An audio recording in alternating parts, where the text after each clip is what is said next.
Always great catching up with my next guest, Dwight Grant, who's back in action, taking on a newcomer, Jared Gooden, at UFC Fight Night on August 22nd. Dwight, how's it going, man?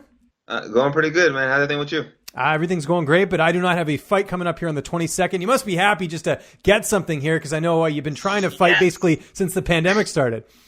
Yeah, I'm pretty excited because, even before, because I was, waiting, healing up and everything, and I had the fight coming around April, and I was so excited. And then, everything happened with the pandemic, and I had to wait. So it was kind of a letdown. But, I'm back, and everything's going great, so I'm really happy about it. Were there any other fights in between there that fell through that were, like, offered, or maybe the opponent turned it down? Did you have anything like that, or has it been pretty much in the dark up until this fight? No, I got offered a fight, like a last-minute thing. I think I might tell you about last time, but it was with, Muhammad. Bilal Muhammad, yeah.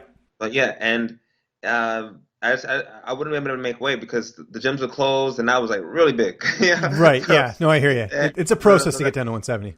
Yeah. So that would have been something I never did before. I never did by myself. Like just at home. So I didn't think I'd be able to do that. And then other than that, I've just been trying to see who was able to fight. And a lot of people were like fighting each other already. They were booked already. So it was like all right. And then I got offered this one, which I'm very grateful for. So I just hopped on it right away. I think I had the date before I had an opponent. I was like, hey man, this day, let me go. That's awesome. Did you know anything about Gooden before you took this fight? Were you familiar with him? No, I wasn't. But I really wanted to fight, so it was more about getting the opportunity to compete. So anybody they told me, I was like, yeah, okay, yeah, no problem.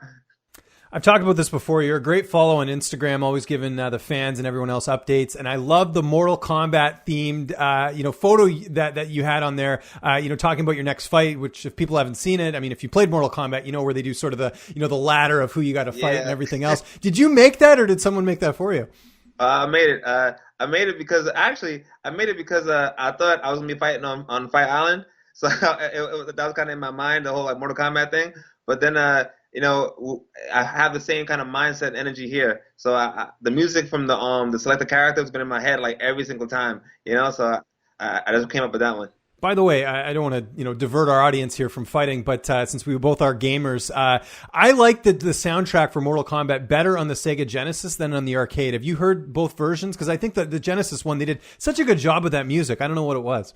Yeah, because I think the Genesis sound processor is just like amazing. Like SNES had a lot of great games as well, but people forget that the Genesis sound was like it was like a revolution. Yeah. Them and Streets of Rage. There's a whole bunch of really good Rage. Yeah. Even the Wilderness song from Golden Axe. Like if you listen to that on Genesis, man, like go back to it now. It's still amazing, like by today's standards, I think, I'm totally with you there, and we'll definitely talk some video games at the end here. But let's talk about Jared Gooden, 17-4 record. He's a guy that I know has been on the UFC's radar for a while. He's had some big wins. I know he had a few setbacks as well. But what do you know about him? How do you feel like you match up against him in this fight? I don't really know anything about him. It's not, and it's not. I know you don't mean disrespectfully. I just thought it was interesting, but because you leave that up to your coaches, right, for the most part. Well, here's the thing. This time it's a little different because my coaches are like looking him up and coming up with a game plan. Whereas for the last couple of fights, it's been me doing everything. So I've been had to speak to everybody and kind of assign roles. But now I'm just training. I'm just training and getting my weight down. And it's been such a simple experience that actually made me kind of nervous because I feel like I'm not doing anything. It's like, just show up in the gym and do this. Okay, cool. As opposed to before where it was like, show up in the gym, do this. Now go have a conversation about this aspect of the fight. Now schedule this training for later. So now I'm just relaxing and training. And if people haven't heard or they haven't been following you on social media, you're at Alliance MMA right now, moving over from AKA. So obviously, getting some different looks. Who have you mainly been working with for this camp leading up to the fight? Well, mainly because it's like the whole team, but it's mainly Miles Jury. He's fighting this weekend tonight. Actually, at the time we're recording this, I'm training with him. Jeremy Stevens. We've been training together a lot. And helping me, not just with the training for the physical stuff, but with the mental stuff, like pushing and getting really into the fight and how to push further on in the fight. And everybody else, Angela, Adam.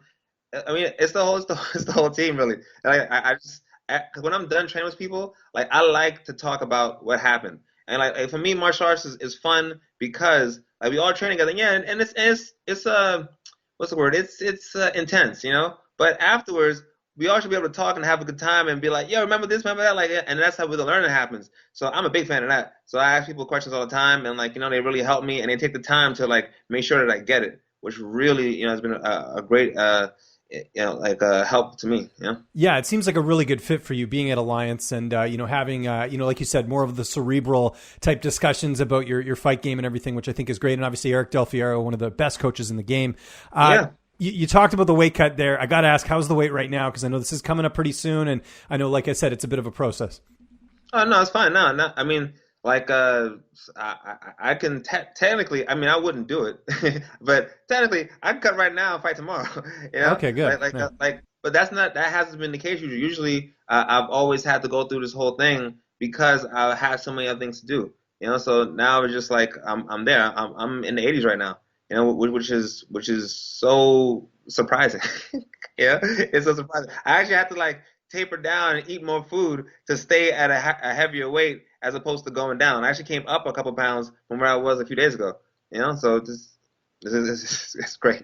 How heavy did you get during the quarantine? I was during the quarantine in particular because I was in January I was about 215, and then during the quarantine I got down to about 94, 95, but then I went back up to like 205 or 207 during that time. And the crazy thing about it was I was doing sprints and I felt like I was in shape, but I was big. You know, it was a different kind of thing because usually for me, if I just work out consistently, I'll drop weight. But this time it was, yeah, you better work out for sure, but you also better diet because if you don't diet, you're not going to lose weight. No, you're 100% right. It's like the fuel in the car, so to speak, right? If you put like bad gas in your car, it's not going to run as well, right? So it's sort of the same thing as far as that goes. Do you see yourself like, because you know it is a process to get down to 170. Do you ever see yourself going up to middleweight at any point? Not really, because I used to fight at middleweight. My first like 3 fights were at middleweight. That's right. I think the 3 or 4, I can't remember. Like, my regular fights were at middleweight, and like it was a weird thing because at middleweight I would never gain enough weight to compete the way I think I should. I would go back up to like 192, which is like 7 pounds from you know. But now at welterweight for some reason I go up to 197, 200, which is weird. You know, I don't know, but it's how the body works, I guess. You know, so it's fine right now. And because of the way things are working right now, it's more controlled and it's more of a rational process as opposed to what I was doing before. So yeah, it's much easier now. Yeah, you're smarter about it. That's sort of, I think, the exactly. best way to put it. We all get smarter as we get older. Who's going to be in your corner for this fight?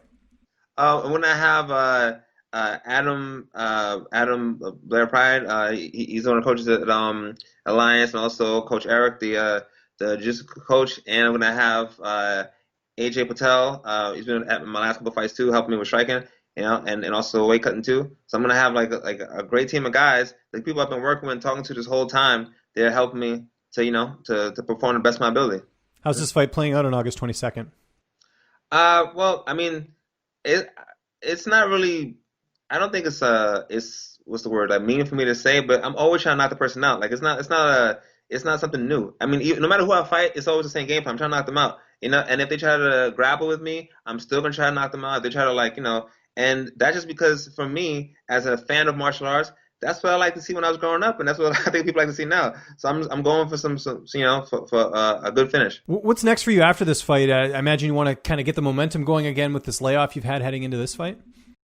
Yeah, I want to try to fight. I want to try to fight 3 times this year. You know, like the last year I ended up fighting twice. I got injured, but this year, you know, like even though we're halfway through it, I see an opportunity to be able to compete. You know, like consistently. And what I like about, I mean, it obviously it's not a great thing what's happening with this whole quarantine and and everything like that. But I'm seeing that people are able to fight pretty fast and get quick turnarounds to fight again and again if they're willing. And I'm definitely willing. You know, so I want to be able to fight as much as I possibly can, and like and have a great time and build my way into the top 10 and obviously getting up in the ranks. What video games are you playing right now? Let's end things here. Well, I'm in a weird situation right now. Okay, let's hear because I've been playing Chrono Trigger on the PS Vita like a lot, right? And I didn't finish The Last of Us, which is hard for me to finish because my son is 4 and he's always walking around and asking what I'm playing. So I've kind of only been playing Chrono Trigger, but I just got Ghost of Tsushima for PS4 yesterday, and at the same time, Phantasy Star Online just came out in the US on Steam. So now I got these I got these 2 games. You have video game and problems. I'm trying to play both of them. I'm trying to figure it out right now. I'm just trying to figure out what to do exactly. Yeah. Does the video game playing, like, does it decrease a little bit closer to fight time just because you got other stuff going on, or do you find that you can still fit in some gaming? Because I know it's important too. You need that release outside of training and being a dad and everything else. No, I play like way more video games than I play way more. I have a fight set. Like I mean, like I want to say almost double. I already play a lot. I already play a lot, but almost double when I have a fight because I'm cutting weight. And for me, cutting weight is not fun. I mean, I'm sure it's not fun for anybody, but it's like you spend a lot of time languishing, and playing a game makes time go by fast. And also, I do something really crazy when I'm cutting weight and I have a fight. I go to bed early. I actually go to sleep on time. So playing some games will get me through that time period when like I'm really, really hungry and I really, really need food, and I'll be able to go to sleep and I wake up and eat. So that's why the game music, even just reading or watching videos about games, stuff like that, will make time just like go by really quickly. Well, we're looking forward to you finally getting back in the cage, Dwight. I'm excited for this one. August 22nd, it is UFC Fight Night. Anyone you want to thank? Any sponsors? Any social media you want to plug? The floor is yours.